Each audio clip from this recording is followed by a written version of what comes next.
HOAs are the worst. Why do HOAs treat their homeowners so poorly?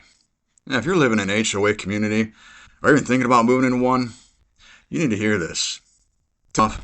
Let's quickly break down what an HOA is. An HOA, or Homeowners Association, is a group or organization that manages a neighborhood or community. They enforce rules about how property should look, what you can do and can't do with your own home, and sometimes even how you maintain your lawn. Sounds innocent enough? Now, while the idea is to keep communities nice and orderly, some of these rules can feel more like an invasion of privacy and personal freedom. Why HOAs are often seen as the worst? We're going to dig into it right now. Now, at HOAs, they have overbearing rules and restrictions. Let's talk about the craziest HOA rules I've seen. You know, the ones that make you ask, who came up with this nonsense? Imagine you want to paint your front door a bold color, maybe red or teal.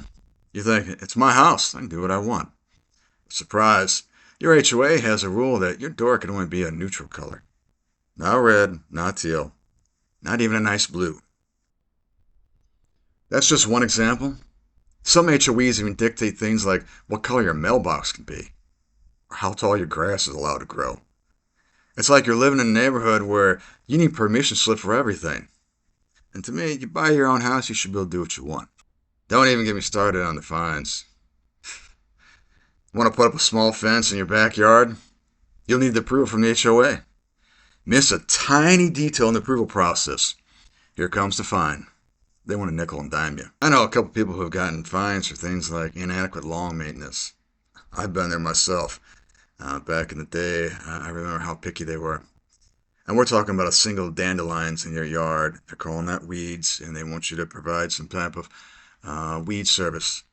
And if you don't do it in their specified amount of time, the HOA is going to come at you sometimes and say, hey, we want proof that you weed service your lawn. Like you're some child and you can't be trusted to be responsible for your own home. Imagine that. Now here's a horror story HOA video. I'll show you. You want to see crazy? I'll show you crazy. I was watering my lawn when I smelled bleach and saw Karen from across the street grinning like she'd just won the neighborhood lottery. My grass wasn't just dead, it was burning white. She'd poured bleach all over my lawn. At first, I couldn't even move. This was the third time that month the HOA had complained about my yard not looking community standard. I'd already gotten warnings for having too many flowers and for parking my truck on my own driveway overnight. But this was straight up sabotage. When I walked over, she didn't even pretend to hide it. Oh, just doing you a favor, she said, holding an empty bleach jug like a trophy. Now maybe the HOA won't fine you for your messy grass. I wanted to scream, but I took pictures instead. Videos. I sent everything to the HOA board. They ignored me. They said, we can't prove intent. I said, she was literally holding the bottle. They said, let's just move forward peacefully. Peacefully? My front yard looked like a toxic wasteland. A week later, I got a letter from the county. The HOA had reported me for environmental damage and improper disposal of hazardous substances. The fine? $3,500. I swear my hands were shaking. Karen had destroyed my lawn, and now I was being punished for it. I tried to appeal. No one wanted to help. My neighbors looked away when I asked for witness statements. One whispered, don't get on Karen's bad side. Apparently, she'd gotten 2 families fined into moving out. She was untouchable. But that fine pushed me past my breaking point, so I started my plan. I ordered a cheap security camera and hid it inside one of my garden lights, pointed right at the yard. I also bought a few small wildflower restoration signs from Amazon. If I was going to be fined for damage, I might as well make it official. Then I started digging. Literally. I reseeded with wild grass and native plants, stuff that didn't look HOA perfect. And while I worked, I learned everything I could about county environmental codes. Turns out, pouring chemicals like bleach on soil, that's considered an environmental violation. Oh yeah, Karen had just given me a gift. The next week, I saw her standing at her window while I installed a little sign that said, Protected Restoration Zone, Do Not Disturb. She stormed out. You can't just turn your front yard into a jungle, I smiled. Actually, I can. It's part of an environmental recovery program. I reported the contamination. Her face twitched. Reported? Yep. County inspectors are coming next. Week to document it. Her eyes widened. Then she stomped off without another word. I didn't expect what happened next. 2 days later, I came home to see a white county truck parked in her driveway. Inspectors were walking around her property with clipboards. Apparently, bleach had run off from my lawn into the storm drain in front of her house, technically on her side of the property line. Karen came flying out in her robe, shouting that she didn't do anything wrong.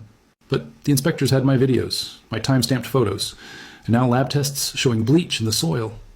The county official told her, "Ma'am, you're facing a possible $3,500 fine for chemical dumping," the same number she'd caused me to get. Oh, the irony. I stood across the street, pretending to water my new little wildflowers, while half the neighborhood filmed from their porches. Someone even whispered, "Finally?" Karen tried everything. She yelled about being the HOA vice president, about her community service, even about my camera being illegal. But it didn't matter. The inspectors showed her the footage. She went pale.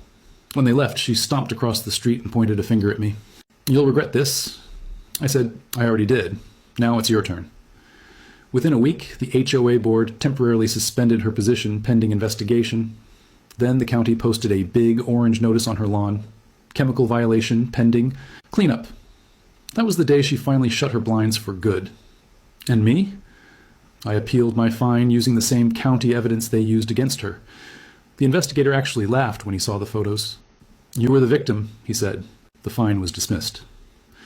A month later, my new wildflower yard started blooming. Bright reds, yellows, and purples where her bleach had once burned the soil. People stopped by just to take pictures. Even the local paper ran a short story about a resident's eco-friendly response to HOA conflict. Karen tried to sell her house that summer, but nobody wanted to live next to the bleach lady. Now, every time I see her lawn, patchy, brown, and empty, I can't help smiling. Sometimes karma doesn't knock, it pours. Karma. HOA Karen got what she deserved. If only all of our HOA horror stories ended up in that fashion. Good for him. Now here's another big problem with HOAs. They got a lack of accountability. A lot of times, the people running the HOA, they're just residents like you and me. There's no real world experience or training in property management for these people. They just get put in the position. So when you try to appeal a rule, it can feel like you're talking to a brick wall. No one listens, and good luck getting a straight answer. Some HOA boards, they just don't care about the people they're supposed to be serving.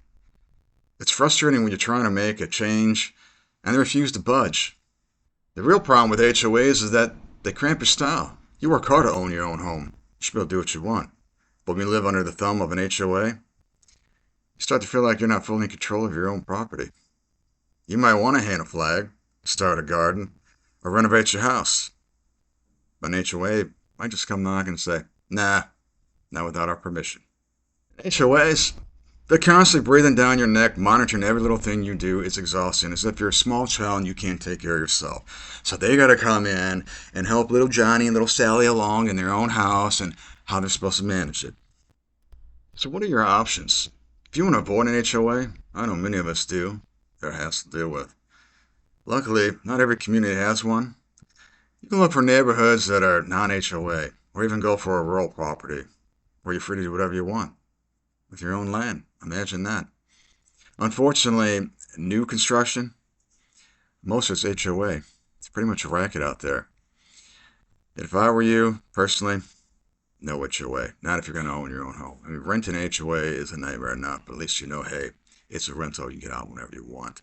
When you own the property and you're in an HOA, you don't really own the property then, do you? Because they're going to tell you exactly what you can and can't do with your own house. And that's insane to me. I'm sure it is to many of you. If you enjoyed my content, appreciate you share, like, subscribe, and leave a comment. I want to hear from you guys. When you dealt with an HOA, what was your experience? You got a horror story? Share it with us.